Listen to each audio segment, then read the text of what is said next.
నమస్కారం, n times కి స్వాగతం. హెడ్లైన్ చూద్దాం.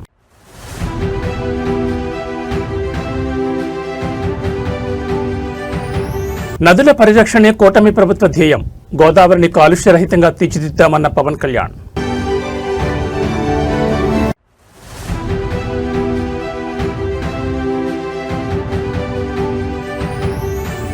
రైతుల గుండెలు ఆగిపోతున్నా రేవంత్ రెడ్డి గుండె కరగడం లేదు. కాంగ్రెస్ సర్కార్పై హరీష్ రావు ఫైర్.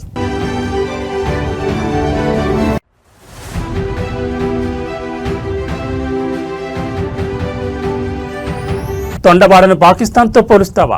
చంద్రగిరి ఎమ్మెల్యేను చుట్టుముట్టి నిలదీసిన జనసేన శ్రేణులు.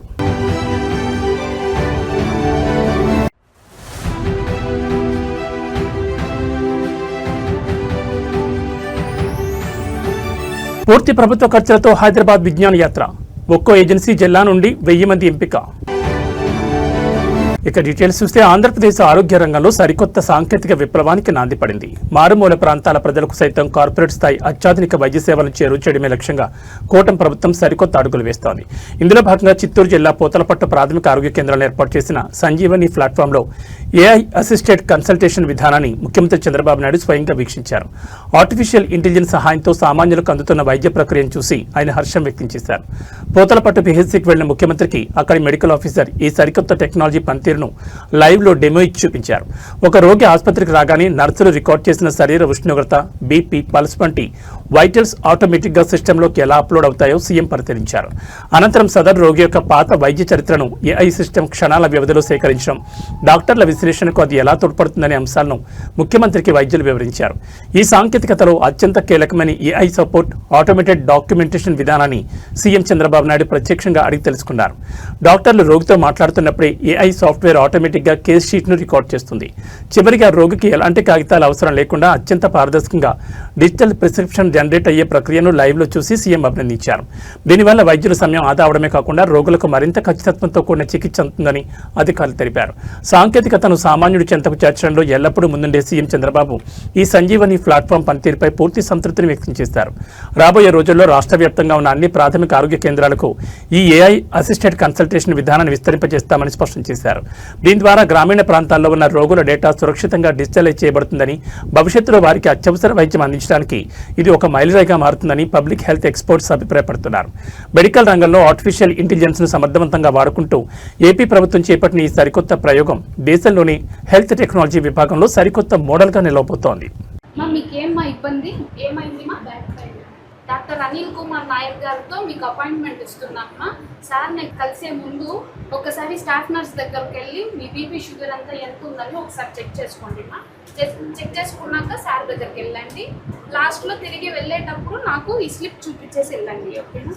సో డాక్యుమెంటేషన్ అంతా సేవ్ చేస్తాను సార్, స్కాన్ చేసి పెట్టేస్తాను సార్. మళ్ళీ స్లిప్ ఎందుకు ఇచ్చారు సార్? ఫిజికల్ డేటా కూడా సేవ్లో ఉంటుంది సార్. అక్కడ డాక్టర్ ఏఐ రికార్డ్ డేటా కూడా సేవ్లో ఉంటుంది సార్. 2 పేషెంట్ చూసుకోగలుగుతారు, అలా మన హెల్త్ డిపార్ట్మెంట్లో వైద్యులు కూడా చూసుకోగలుగుతారు. అంటే మీకు ఇక్కడ ప్రింట్ ఇక్కడ నుంచి మీరు డాక్టర్ దగ్గరికి వెళ్ళారు, మొత్తం కంప్లీట్ చేసుకొని వెళ్తారు. వెళ్ళేటప్పుడు మళ్ళీ వచ్చి మీకు స్లిప్ ఇస్తే లాభం ఏంటి? ఏముంది? డాక్టర్ ఆన్ హ్యాండ్ రిటర్న్ చేస్తారు. అది కూడా రాస్తారా? ఇన్ కేసు రెఫరల్ కంటే సీల్ అంతా వేసి పంపిస్తాం. ఇది మళ్ళీ మీరు చెకింగ్ ఏం చేస్తారు ఇక్కడ? సార్ లాస్ట్ లో వెళ్ళేటప్పుడు స్కాన్ చేసి అప్డేట్ చేసేస్తాను సార్. నువ్వు స్కాన్ చేసి అప్డేట్ చేసి కాగితం ఇచ్చేస్తాను సార్. ఆ డాక్యుమెంట్ మన దగ్గరను ఉంటుంది. సంజీవిని పోర్టల్ యూజ్ చేసి ఆంధ్రాలో అన్ని చోట్ల ఎక్కడ చూసా ఉంటుంది. ఈ కేసు నేను రెఫర్ చేసినప్పుడు అక్కడ ఉండే డాక్టర్ కూడా చూసుకుంటారు sir. In case mean while miss అవ్వకుండా డాక్టర్ ఆన్ హ్యాండ్ ట్రీట్మెంట్ రాసింది ఉంటుంది, పోర్టల్లో చెప్పింది ఉంటుంది. 2 ఉంటాయి. వ్యాలిడిటీ ఎక్కువ ఉంటుంది సార్. దగ్గర గుర్తి వాళ్ళకు కూడా కాన్ఫిడెన్స్ ఉంటుంది, చేశారని వాళ్ళకు రికార్డు ఉంటుంది. ఇప్పుడు నీ దగ్గరకి వచ్చే వాళ్ళల్లో ఎంతమందికి టెక్నాలజీ పైన అనుభవం? ఇప్పటికీ మోర్ దెన్ 8,000 మెంబర్స్ ఈ కార్డ్ మన దగ్గర పొందింటారు సార్. వాళ్ళే కాల్స్ చేసిన వాళ్ళు 2000 అబో కమాండ్ సెంటర్కి కాల్ చేసి అపాయింట్మెంట్ తీసుకొని వచ్చిన వాళ్ళు ఉన్నారు. మన కమాండ్ సెంటర్ వాళ్ళు కూడా ఇప్పుడు ఫాలో అప్ డేట్ ఏదైనా ఇస్తే ముందు రోజు కాల్ చేసి ఇక్కడ పంపిస్తున్నాం. ఇక్కడ మీ దగ్గరికి వచ్చినప్పుడు ఓటీపీ ఇవ్వడం కానీ అవన్నీ పర్ఫెక్ట్గా చేస్తున్నారు. ఇప్పుడు ఆ అమ్మాయి దగ్గర ఓటీపీ తీసుకున్నారు కదా, ఆ అమ్మాయి చెప్పింది మీరు వేసారు. Why can't ask her send it? అప్పుడు రికార్డ్ చేస్తే ఎవిడెన్స్ ఉంటుంది కదా.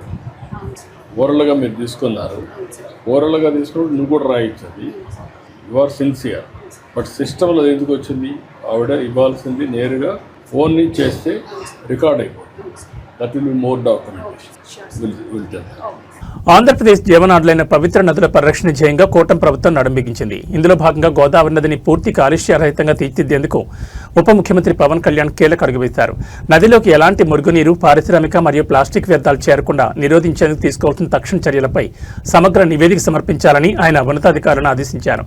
పంచాయతీరాజ్, గ్రామీణాభివృద్ధి మరియు పర్యావరణ శాఖల మంత్రిగా కూడా ఉన్న డిప్యూటీ సీఎం పవన్ కళ్యాణ్ గోదావరి నదీ తీర ప్రాంతాల పారిశుద్ధ్యంపై ఉన్నత స్థాయి సమీక్ష నిర్వహించారు. నగరాలు, గ్రామాల నుంచి వచ్చే మురుగునీరు నేరుగా గోదావరి నదిలో కలవడం వల్ల నదీ జలాలు కలుషితమవుతున్న తీరుపై ఆయన ఆందోళన వ్యక్తం చేశారు. భవిష్యత్ తరాల మనుగడకు నదులను కాపాడుకోవడం అత్యంత ఆవశ్యకమని స్పష్టం చేసిన పవన్ వ్యర్థాల నియంత్రణకు అవసరమైన శాశ్వత మౌలిక వసతులు, డ్రైనేజ్ డైవర్షన్ ప్లాంట్ల ఏర్పాటుపై తక్షణమే నివేదిక సిద్ధం చేయాలని అధికారులకు దిశానిర్దేశం చేశారు. ఈ క్రూషియల్ రివ్యూ వెనుక అత్యంత ప్రతిష్టాత్మకమైన గోదావరి పుష్కరాలు లక్ష్యంగా కనిపిస్తున్నాయి. రాబోయే పుష్కరాల నాటికి కోట్ల సంఖ్యలో తరలివచ్చే భక్తులకు పవిత్రమైన, స్వచ్ఛమైన గోదావరి జలాలను అందించడమే ప్రభుత్వ సంకల్పమని డిప్యూటీ సీఎం పేర్కొన్నారు.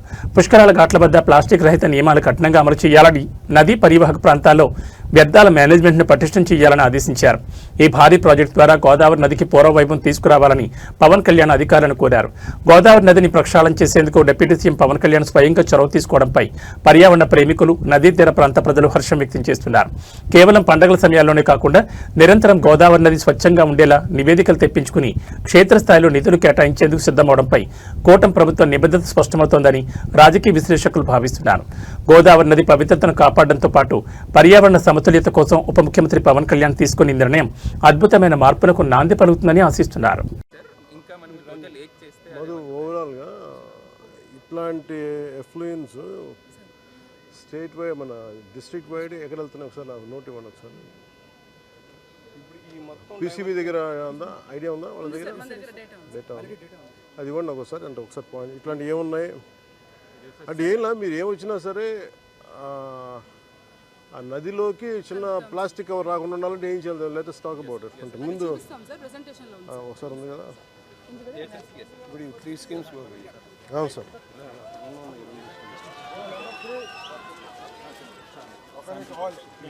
ఏంటిది?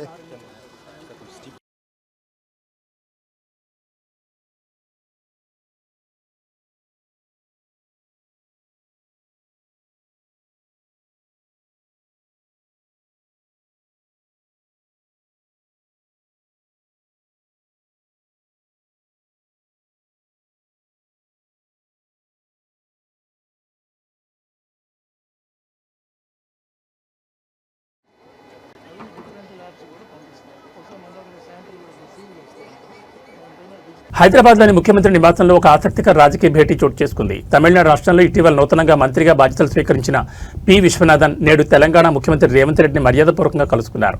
ఇరు రాష్ట్రాల నేతల మధ్య జరిగిన ఈ సద్భావన భేటీకి సంబంధించిన పూర్తి వివరాలు చూస్తే, తమిళనాడు కేబినెట్లో మంత్రిగా కొత్తగా బాధ్యతలు చేపట్టిన తర్వాత పి విశ్వనాథన్ తొలిసారిగా హైదరాబాద్ పర్యటనకు వచ్చారు. ఈ సందర్భంగా ముఖ్యమంత్రి రేవంత్ రెడ్డిని ఆయన మర్యాదపూర్వకంగా కలిశారు. ఈ భేటీలో సీఎం రేవంత్ రెడ్డి తమిళనాడు మంత్రి విశ్వనాథన్ కి సాలువా కప్పి బొకే అందించి ఘనంగా సత్కరించారు. మంత్రిగా బాధ్యతలు చేపట్టినందుకు గాను ఆయనకు హృదయపూర్వక శుభాకాంక్షలు మరియు అభినందనలు తెలియజేశారు. కేవలం మర్యాదపూర్వకంగానే కాకుండా ఈ ఆత్మీయ సమావేశంలో ఇరు రాష్ట్రాల మధ్య ఉన్న సాంస్కృతిక బంధాలు, ప్రాంతీయ అభివృద్ధి మరియు అంతర్రాష్ట్ర సంబంధాల మెరుగుదలపై నేతలు కొద్దిసేపు చర్చించినట్టు తెలుస్తోంది. పొరుగు రాష్ట్రాలైన తమిళనాడు, తెలంగాణ ప్రభుత్వాలు పరస్పర సహకారంతో ప్రజా సంక్షేమ పథకాల అమలులో అనుభవాలను పంచుకోవడం ద్వారా దక్షిణాది రాష్ట్రాల ప్రగతికి మరింత దోహదపడగలవని ఈ సందర్భంగా నేతలు అభిప్రాయపడ్డారు. ముఖ్యమంత్రి చూపిన ఆదరణకు, ఆత్మీయ సత్కారానికి తమిళనాడు మంత్రి విశ్వనాథన్ ప్రత్యేక కృతజ్ఞతలు తెలిపారు. పొరుగు రాష్ట్రాల మంత్రులు, ప్రముఖులు హైదరాబాద్ వచ్చినప్పుడు ముఖ్యమంత్రి రేవంత్ రెడ్డి వారితో జరుగుతున్న ఇటువంటి భేటీలు అంతర్రాష్ట్ర సమన్వయాన్ని పెంచేందుకు ఎంతగానో ఉపయోగపడుతున్నాయని విశ్లేషకులు భావిస్తున్నారు.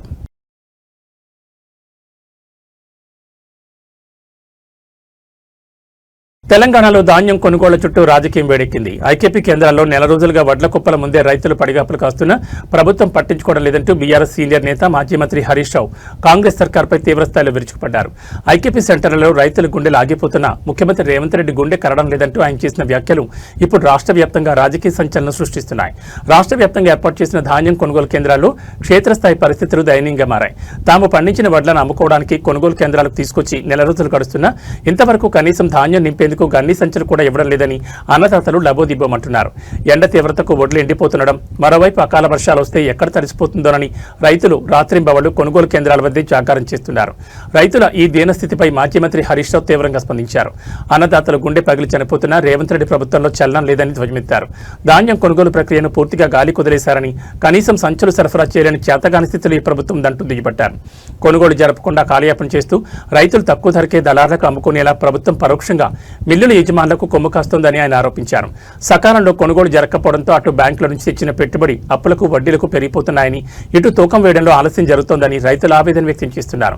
కాంగ్రెస్ ప్రభుత్వం తక్షణమే స్పందించి యుద్ధ ప్రాతిపదికన కొనుగోలు కేంద్రాలకు సంచులు సరఫరా చేయాలని, చివరి గింజ వరకు మద్దతు ధర కొనుగోలు చేసి రైతాంగాన్ని ఆదుకోవాలని విపక్షాలు మరియు రైతు సంఘాలు డిమాండ్ చేస్తున్నాయి. ఒకవైపు అన్నదాతల కన్నీళ్లు, మరోవైపు విపక్షాల ముట్టడితో ధాన్యం కొనుగోలు వ్యవహారం రాష్ట్రాల్లో పెద్ద హాట్ టాపిక్ గా మారింది. మరి ఈ విమర్శలపై ప్రభుత్వం ఎలా స్పందిస్తుందో, కొనుగోలు ఎప్పటికీ వేగవంతం అవుతాయో చూడాలి. రైతుల గుండెలాగిపోయిన ఈ ప్రభుత్వము, ఈ రేవంత్ రెడ్డి గుండె కరగడం లేదు. కుప్పల మీదనే పిట్టల్లాగా రైతులు వాలిపోతున్నారు. నిన్న కొల్చారం మండలంలో మెదక్ జిల్లాలో ఒక రైతు చనిపోయినాడు. ఇప్పటికి రాష్ట్రంలో 10-12 మంది రైతులు చనిపోయినారు. ప్రభుత్వం ధాన్యం కొనడం లేదని బాధపడుతున్నారు. ఇప్పుడే ఒక మహిళా రైతు కలిసింది ఇక్కడ, నాగలక్ష్మి. మక్కలమ్మినము ఇంతవరకు రూపాయి రాలే. నెల రోజులైంది సార్ నేను ఎన్సాన్పల్లిలో వడ్లు పోసి, ఇంతకు సంచులు కూడా ఇయ్యలేదని నాగలక్ష్మి చెప్తా ఉంది. ముఖ్యమంత్రి ఏం డైలాగ్ కొడుతుండు, మిషన్ మోడ్ల వడ్లు కొనుండ్రు అని హైదరాబాద్లో కూర్చొని డైలాగ్ కొడుతుండు. మిషన్ మోడ్ అట. నీది మిషన్ మోడ్ కాదు రేవంత్ రెడ్డి, నీదంతా కమిషన్ మోడ్. మిషన్ మోడ్లో కొంటే నత్తలు కూడా సిగ్గుపడతాయి. నువ్వు వడ్లు కొనే పద్ధతి చూస్తే నత్తలు కూడా సిగ్గుపడతాయి. రోహిణి కార్తె వచ్చినా 3వ వంతు వడ్లు కొనలే నువ్వు ఇప్పటికీ. దేశంలోని అత్యున్నత పౌర పురస్కారాలైన పద్మ అవార్డుల ప్రదానోత్సవానికి రాజధాని న్యూఢిల్లీలోని రాష్ట్రపతి భవన్ వేదికైంది. వివిధ రంగాల్లో దేశ కీర్తి ప్రతిష్టలను ప్రపంచవ్యాప్తంగా ఇనుబడింపచేసిన అసాధారణ ప్రతిభావంతులను కేంద్ర ప్రభుత్వం నేడు పద్మ పురస్కారాలతో గౌరవించబోతోంది. గౌరవ రాష్ట్రపతి ద్రౌపది ముర్ము ఈ రోజు దేశవ్యాప్తంగా ఎంపికైన ప్రముఖులకు ఈ అత్యున్నత అవార్డులను స్వయంగా ప్రదానం చేయనున్నారు. రాష్ట్రపతి భవన్లో జరిగే ఈ అత్యంత ప్రతిష్టాత్మక సివిలియన్ ఇన్విస్టేచర్ వేడుకలో మొత్తం 66 పద్మ అవార్డులను రాష్ట్రపతి ద్రౌపది ముర్ము బహుకరిస్తారు. ఈ పురస్కారాల్లో దేశంలోని 2వ అత్యున్నత పౌర పురస్కారమైన పద్మవిభూషణ్, అలాగే పద్మభూషణ్ మరియు వివిధ రంగాల్లో అద్భుతమైన ప్రతిభ కనబరిచిన సాధకులకు పద్మశ్రీ 58 పురస్కారాలను ఈ వేడుకలు అధికారికంగా అందజేస్తారు. కళలు, సాహిత్యం, సైన్స్, క్రీడలు, సామాజిక సేవ మరియు ప్రజా వ్యవహారాల రంగాల్లో నిరుపమాన సేవలు అందించిన వారు ఈ అవార్డు గ్రహీతల్లో ఉన్నారు.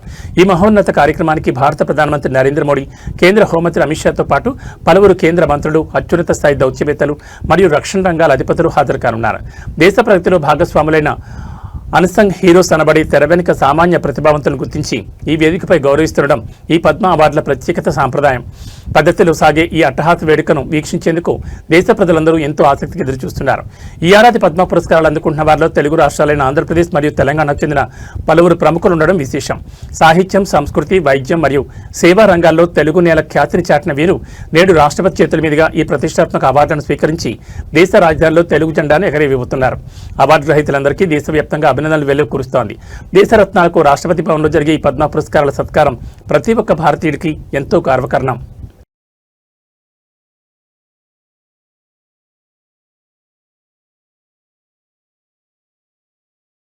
గుంటూరు జిల్లాలో ఒక కీలక అగ్ని ప్రమాద వార్త చోటు చేసుకుంది. అమరావతి పరిధిలోని ప్రముఖ చారిత్రక ఆధ్యాత్మిక ప్రాంతమైన ఉండవల్లి కొండ పరిసరాల్లో ఒక్కసారిగా మంటలు చెలరేగడం తీవ్ర కలకలం రేపింది. అయితే అగ్నిమాపక సిబ్బంది సకాలంలో స్పందించి భారీ ప్రమాదాన్ని తప్పించారు. కొందరు గుర్తు తెలియని ఆకతాయిలు చేసిన నిర్లక్ష్య పని కారణంగానే ఈ ప్రమాదం జరిగినట్లు తెలుస్తోంది. ఉండవల్లి కొండపై ఉన్న ఎండిన పొదలు, గడ్డకి ఆకతాయిలు కావాలని నిప్పు పెట్టడంతో అవి క్షణాల వ్యవధిలో కొండ ప్రాంతమంతా విస్తరించాయి. వేసవి తీవ్రతకు ఎండలు మండిపోతుండటంతో మంటలు వేగంగా పైకెగిసిపడ్డాయి. దట్టమైన పొగలు కమ్ముకోవడంతో స్థానికులు మరియు పర్యాటకులు తీవ్ర భయాందోళనకు గురయ్యారు. స్థానికుల సమాచారం మేరకు ఫైర్ సిబ్బంది వెంటనే ఫైర్ ఇంజన్లతో క్షేత్రస్థాయికి చేరుకున్నారు. కొండ ప్రాంతం కావడంతో నీటి వాహనాలు వెళ్లేందుకు కాస్త ఇబ్బంది ఎదురైనప్పటికీ అగ్నిమాపక సిబ్బంది అత్యంత శ్రమించి మంటలను నలువైపులా వ్యాపించకుండా అడ్డుకున్నారు. నిరంతరాయంగా నీటిని చిమ్ముతూ గంటల పాటు శ్రమించి ఎట్టకేలకు మంటలను పూర్తిగా అదుపులోకి తెచ్చారు. ప్రస్తుతం పరిస్థితి పూర్తిగా అదుపులో ఉందని, ఎవరూ ఆందోళన చెందాల్సిన అవసరం లేదని అటవీ అగ్నిమాపక శాఖ అధికారులు స్పష్టం చేశారు.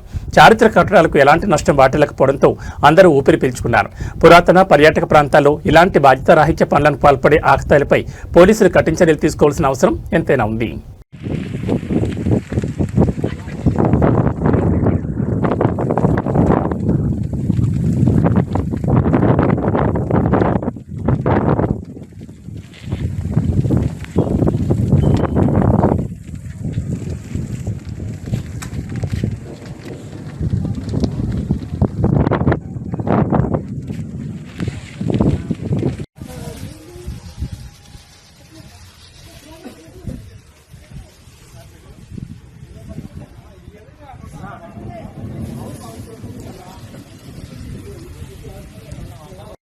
ఆంధ్రప్రదేశ్ అధికార కూటమిలో నివురుగప్పిన నిప్పులా ఉన్న అంతర్గత విభేదాలు ఇప్పుడు ఒక్కసారిగా బట్టబయలయ్యాయి. చిత్తూరు జిల్లా చంద్రగిరి నియోజకవర్గంలో కూటమి నేతల మధ్య వివాదం తారాస్థాయికి చేరింది. చంద్రగిరి టీడీపీ ఎమ్మెల్యే పులివర్తి నానికి స్థానిక జనసేన నేత మురళీరెడ్డి బహిరంగ చెప్పి చూపించడం ఇప్పుడు రాష్ట్ర రాజకీయాల్లో తీవ్ర సంచలనంగా మారింది. కూటమి మిత్రుల మధ్య ఈ స్థాయి శత్రుత్వానికి దారితీసిన కారణాలేంటి? చంద్రగిరి మండలం తొండవాడ గ్రామానికి వచ్చిన ఎమ్మెల్యే పులివర్తి నానికి తీవ్ర చేదు అనుభవం ఎదురైంది. ఎమ్మెల్యే రాకను గమనించిన జనసేన పార్టీ నేత మురళీరెడ్డి వందలాది మంది అనుచరులతో అక్కడికి చేరుకుని ఎమ్మెల్యేని నిలదీశారు. తీవ్ర ఆగ్రహంతో ఊగిపోయిన మురళీరెడ్డి చెప్పుతో కొడతా నా కొడక బయటకు రా అంటూ అత్యంత ఘాటుపాద్యాలంతో ఎమ్మెల్యేపై విరుచుపడ్డారు. తన చేతిలో ఉన్న చెప్పును ఎమ్మెల్యేకు చూపిస్తూ దూసుకెళ్లే ప్రయత్నం చేయడంతో అక్కడున్న స్థానికులు భద్రతా సిబ్బంది ఆయన అడ్డుకోవడంతో త్రుటిలో పెద్ద ప్రమాదం తప్పింది. జనసేన నేత ఇంతలా రగిలిపోవడానికి బలమైన కారణమే ఉందని తెలుస్తోంది. గతంలో ఎమ్మెల్యే పులివర్తి నాని తొండవాడ గ్రామాన్ని శత్రు దేశమైన పాకిస్తాన్తో పోల్చారనే ఆరోపణలున్నాయి. దీనిపైనే మురళీరెడ్డి తీవ్రంగా మండిపడ్డారు. గడిచిన అసెంబ్లీ ఎన్నికల్లో ఇదే తొండవాడ గ్రామం కూటమికి ఏకంగా 566 ఓట్ల భారీ మెజార్టీ ఇచ్చి గెలిపించిందని, అలాంటి పవిత్రమైన ఊరిని ఒక ఎమ్మెల్యే అయ్యుండి పాకిస్తాన్తో ఎలా పోలుస్తాం అంటూ నిలదీశారు. గ్రామానికి వచ్చిన ఎమ్మెల్యే ముందుగా దీనిపై గ్రామ ప్రజలకు వివరణ ఇవ్వాలని, క్షమాపణ చెప్పాలని డిమాండ్ చేస్తూ ఈ హైడ్రామా సృష్టించారు. చంద్రగిరి నియోజకవర్గంలో ఎన్నికల సమయం నుంచే రెండు పార్టీల ద్వితీయ శ్రేణి నాయకుల మధ్య ఆధిపత్య పోరు కొనసాగుతోంది. అయితే ఏకంగా ఒక అధికార పార్టీ ఎమ్మెల్యేను చుట్టుముట్టి చెప్పు చూపించి నిలదీసే స్థాయికి వివాదం వెళ్లడంపై టీడీపీ శ్రేణులు తీవ్ర ఆగ్రహం వ్యక్తం చేస్తున్నాయి. మురళీరెడ్డిపై కఠిన చర్యలు తీసుకోవాలని డిమాండ్ చేస్తున్నాయి. ఈ ఘర్షణ వాతావరణంతో చంద్రగిరిలో లా అండ్ ఆర్డర్ సమస్య తలెత్తకుండా పోలీసులు భారీగా మోహరించారు. ఈ వ్యవహారం కాస్త అమరావతికి చేరడంతో కూటమి అగ్రనాయకత్వం దీనిపై ఎలా స్పందిస్తుందో అన్నది ఉత్కంఠకరంగా మారింది. నియోజకవర్గంలో ప్రజా సమస్యలను పక్కన పెట్టి కూటమి నేతలు ఇలా వీధి పోరాటాలకు దిగడం పట్ల స్థానిక ప్రజలు అసహనం వ్యక్తం చేస్తున్నారు. మరి ఈ చెప్పు వివాదం చంద్రగిరి రాజకీయాల్లో ఎలాంటి మలుపులు తిప్పబోతుందో చూడాలి. పులవర్తి నాని కొండవాడిని పాకిస్తాన్ తో పోల్చాడు. ఓడక్క ఈరోజు ఈ చెప్పుతో కొడతా నా కొడుకు. ఓడక్క ఈ చెప్పుతో కొడతాడు. పాకిస్తాన్ మా ఊరా 560 ఓట్లు రారా రా. మారుమూల అడవుల్లో గిరిజన తాండాలో నివసించే మన ఆదివాసీ సోదరులకు అరుదైన అవకాశం కల్పించబోతోంది పర్యాటక శాఖ. ఆధునిక ప్రపంచానికి నగర జీవనానికి దూరంగా ఉండే గిరిజన బిడ్డలకు పూర్తి ప్రభుత్వ ఖర్చులతో భాగ్యనగర వైభవాన్ని, ఇక్కడి చారిత్రక కట్టడాలను చూపించేందుకు ఒక అద్భుతమైన మెగా టూరిజం ప్రాజెక్టుకు శ్రీకారం చుట్టారు. ఈ ప్రతిష్టాత్మక యాత్రలకు సంబంధించిన పూర్తి వివరాలు చూస్తే రాష్ట్రంలోని మారుమూల అటవీ ప్రాంతాల్లో ఉన్న ఏజెన్సీ జిల్లాల నుంచి ఈ యాత్రల కోసం గిరిజనులను ఎంపిక చేయనున్నారు. ఒక్కో జిల్లా నుండి దాదాపు 1000 మంది చొప్పున లబ్ధిదారులను ఎంపిక చేసి వారిని ప్రత్యేక బస్సుల ద్వారా హైదరాబాద్ నగరానికి తీసుకురావాలని పర్యాటక శాఖ నిర్ణయించింది. ఈ యాత్రకు అయ్యే రవాణా, వసతి, భోజన ఖర్చులన్నింటినీ పూర్తిగా ప్రభుత్వం వివరిస్తుంది. అడవి దాటి ఎన్నడూ బయట ప్రపంచాన్ని చూడని ఎంతో మంది అమాయక గిరిజనులకు నగర సంస్కృతిని, అభివృద్ధిని పరిచయం చేయడమే ఈ వినూత్న యాత్ర ముఖ్య ఉద్దేశం. ఈ విజ్ఞాన యాత్రలో భాగంగా హైదరాబాద్ నగరంలోని ప్రపంచ ప్రసిద్ధిగాంచిన చారిత్రక ప్రదేశాలైన చార్మినార్, గోల్కొండ కోట, సాలార్జంగ్ మ్యూజియం వంటి వాటిని వీరు సందర్శించనున్నారు. కేవలం చరిత్రనే కాకుండా మారుతున్న నవీన సాంకేతికతను చూపించేందుకు వీలుగా IT corridor, Hitec City, metro rail ప్రయాణం వంటి ఆధునిక నగరాభివృద్ధి అద్భుతాలను కూడా వీరికి దగ్గరుండి చూపించనున్నారు. ఈ పర్యటన ద్వారా ఆదివాసీల్లో ముఖ్యంగా గిరిజన యువతలో సరికొత్త ఆలోచనలు, విజ్ఞానం పెంపొందుతాయని ప్రభుత్వం భావిస్తోంది.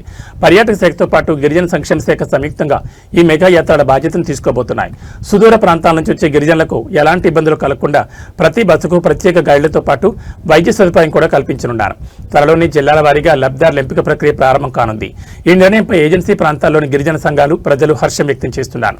అడవి బిడ్డల మొహాల్లో సంతోషాన్ని చూడడంతో పాటు వారికి నగర విజ్ఞానాన్ని అందించేందుకు పర్యాటక శాఖ తీసుకున్న ఈ చొరవ నిజంగా అభినందనీయం.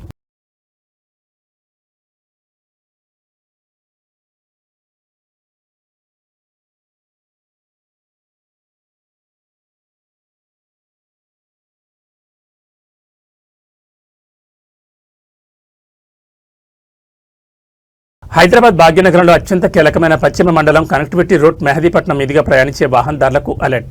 మెహదీపట్నం రైతు బజార్ మరియు బస్ స్టాప్ సమీపంలో ఎంతో కాలంగా ఎదురుచూస్తున్న పెడెస్ట్రియన్ స్కైవాక్ బ్రిడ్జ్ నిర్మాణ పనులు ప్రస్తుతం అత్యంత వేగంగా కొనసాగుతున్నాయి. ఈ పనుల నేపథ్యంలో ఆ ప్రాంతాల్లో ట్రాఫిక్ తీవ్రంగా నెమ్మదించింది. మెహదీపట్నం జంక్షన్లో పాదచారుల భద్రత కోసం హెచ్ఎండిఏ ప్రతిష్టాత్మకంగా నిర్మిస్తున్న ఈ భారీ స్టీల్ స్కైవాక్ బ్రిడ్జ్ పనులు చివరి దశకు చేరుకున్నాయి. భారీ క్రేన్ల సహాయంతో ఇనుప పిల్లర్లు, గార్డర్లను అమర్చే పనులు జరుగుతుండటంతో ప్రధాన రహదారిపై వాహనాల రాకపోకలు కేవలం 2 లైన్లకే పరిమితమయ్యాయి. దీనివల్ల మాసపు ట్యాంక్ వైపు నుంచి రేతిబౌలి, టోలీ చౌక్ వెళ్లే మార్గంలో మరియు అటువైపు నుండి వచ్చే రూట్లలో వాహనాలు బంపర్ టు బంపర్ నెమ్మదిగా కదులుతున్నాయి. క్షేత్రస్థాయిలో ప్రయాణికులకు ఎలాంటి ఇబ్బందులు కలగకుండా ఉండేందుకు హైదరాబాద్ ట్రాఫిక్ పోలీసులు రంగంలో దిగారు. అదనపు బలగాలను మోహరించి వాహనాలు నిరంతరం క్రమబద్ధీకరిస్తున్నారు. అయినప్పటికీ పనుల తీవ్రత దృష్ట్యా ఈ మార్గంలో ప్రయాణించేవారు సాధ్యమైనంత వరకు ప్రత్యామ్నాయ దారులను ఎంచుకోవాలని అధికారులు సూచిస్తున్నారు. మాసబ్ ట్యాక్ నుండి వెళ్లేవారు బంజారాహిల్స్ రోడ్ నెంబర్ 12 మీదుగా లేదా పీవీఎన్ఆర్ ఎక్స్ప్రెస్ వే డౌన్ రాంపుల మళ్లింపులను గమనించి ప్రయాణించాలని, అత్యవసర ప్రయాణాలు ఉన్నవారు అదనపు సమయాన్ని కేటాయించుకుని బయలుదేరాలని విజ్ఞప్తి చేశారు. మెహదీపట్నంలో ట్రాఫిక్ చిక్కుల్లో పడకుండా ఉండాలంటే నగరవాసులు గూగుల్ మ్యాప్ మరియు ట్రాఫిక్ పోలీసుల అధికారిక సోషల్ మీడియా అప్డేట్స్ ని గమనిస్తూ ప్రయాణించడం మంచిదంటున్నారు.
పసిడి ప్రేమికులకు షాక్ ఇస్తూ బంగారం ధరలు మళ్లీ పైపెక్కి కదిలాయి. అంతర్జాతీయ మార్కెట్లో చోటు చేసుకుంటున్న పరిణామాలు, వివాహాల సీజన్ డిమాండ్ కారణంగా హైదరాబాద్ బులియన్ మార్కెట్లో ఇవాళ బంగారం ధరలు మళ్లీ పెరిగాయి.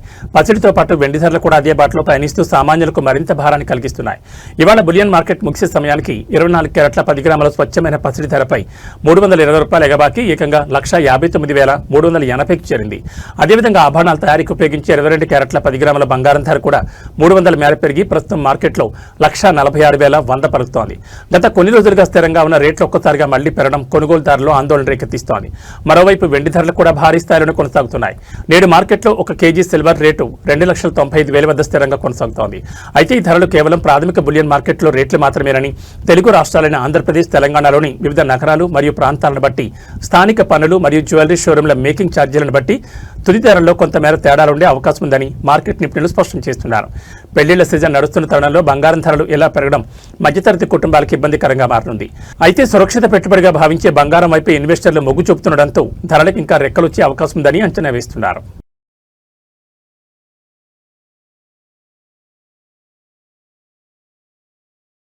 తెలుగు రాష్ట్రాల్లో భానుడు తన ప్రతాపం చూపిస్తున్నాడు. రోహిణి కార్తె ప్రవేశంతో ఎండల తీవ్రత మరింత ముదిరింది. ఇవాళ కూడా 2 రాష్ట్రాల్లో ఎండలు మండిపోతాయని ప్రజలు అప్రమత్తంగా ఉండాలని వాతావరణ శాఖ నిపుణులు హెచ్చరిస్తున్నారు. ఏపీ మరియు తెలంగాణలోని పలు జిల్లాలు రికార్డు స్థాయి ఉష్ణోగ్రతలు నమోదయ్యే అవకాశం ఉందన్న తాజా వాతావరణ నివేదిక వివరాలు చూస్తే ముందుగా ఆంధ్రప్రదేశ్ విషయానికి వస్తే రాష్ట్రంలోని పలు జిల్లాల్లో ఎండలు తీవ్ర రూపం దాల్చనున్నాయి. ముఖ్యంగా పల్నాడు, గుంటూరు, ఎన్టీఆర్, కృష్ణా, ఏలూరు, పోలవరం సహా ఉభయ గోదావరి జిల్లాల్లో సూర్యుడి బగబగలు కొనసాగుతాయి. ఈ ప్రాంతాల్లో గరిష్ట ఉష్ణోగ్రతలు 45 డిగ్రీల నుంచి ఏకంగా 48 డిగ్రీల వరకు ఎగబాకే ప్రమాదం ఉందని వాతావరణ శాఖ అంచనా వేసింది. మధ్యాహ్నం పూట తీవ్రమైన ఉక్కపోత, వేడిగాలులు వీచే అవకాశం ఉంది. అటు తెలంగాణలోనూ పరిస్థితి ఇలాగే ఉండబోతోంది. ఉమ్మడి ఆదిలాబాద్, నిజామాబాద్, కరీంనగర్, వరంగల్, ఖమ్మం జిల్లాలో ఇవాళ రికార్డు స్థాయి టెంపరేచర్స్ నమోదయ్యే వీలుంది. ఈ జిల్లాల్లో ఉష్ణోగ్రతలు 44 డిగ్రీల నుంచి 47 డిగ్రీల వరకు రికార్డయ్యే అవకాశం ఉందని అధికారులు పేర్కొన్నారు. అయితే ఇదే సమయంలో తీవ్రమైన వేడి కారణంగా స్థానికంగా ఏర్పడే ద్రోణి ప్రభావంతో కొన్ని జిల్లాల్లో అక్కడక్కడ అకాల వర్షాలు లేదా ఉరుములతో కూడిన జల్లులు పడవచ్చని కూడా వాతావరణ శాఖ నిపుణులు హెచ్చరించారు. ఎండలు మరియు వడగాల్పులు తీవ్రత దృష్ట్యా ప్రజలు అత్యవసరమైతే తప్ప మధ్యాహ్నం 11 గంటల నుంచి సాయంత్రం 4 గంటల వరకు బయటకు రాకూడదని వైద్యులు సూచిస్తున్నారు. తగిన నీరు, ద్రవ పదార్థాలు తీసుకుంటూ జాగ్రత్తలు వహించాలన్నారు. మధ్యతరగతి ప్రజలపై మరోసారి ధరల భారం పడింది. ఇప్పటికే నిత్యావసర వస్తువుల ధరలతో సతమతమవుతున్న దేశ ప్రజలకు చమురు సంస్థలు గట్టి షాక్ ఇచ్చాయి.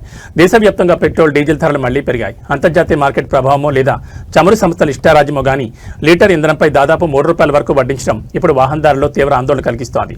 చమురు సంస్థలు సవరించిన ధరల ప్రకారం లీటర్ పెట్రోల్పై ₹2.84, అలాగే లీటర్ డీజిల్పై ₹2.86 అదనంగా పెరిగాయి. ఈ ధరల పెంపుతో తెలుగు రాష్ట్రాల్లోని ప్రధాన నగరాల్లో ఇంధన ధరలు సెంచరీ దాటి ఎక్కడో మైలురాళ్లను తాకుతున్నాయి. ముఖ్యంగా రవాణా రంగంపై ఆధారపడిన డీజిల్ ధర కూడా పెట్రోల్తో పోటీ పడుతూ పెరగడం అన్ని రంగాలపై ప్రభావం చూపే ప్రమాదం కనిపిస్తోంది. రెండు రాష్ట్రాల ప్రధాన నగరాల్లో మారిన ధరల వివరాలను ఒకసారి పరిశీలిస్తే ఆంధ్రప్రదేశ్ సాంస్కృతిక రాజధాని విజయవాడలో లీటర్ పెట్రోల్ ధర ఏకంగా ₹117.19 చేరింది. అలాగే డీజిల్ ధర లీటరుకు ₹104.88 నమోదైంది. మరోవైపు తెలంగాణ రాజధాని హైదరాబాద్లోనూ ఇంధన ధరలు బగ్గుమన్నాయి.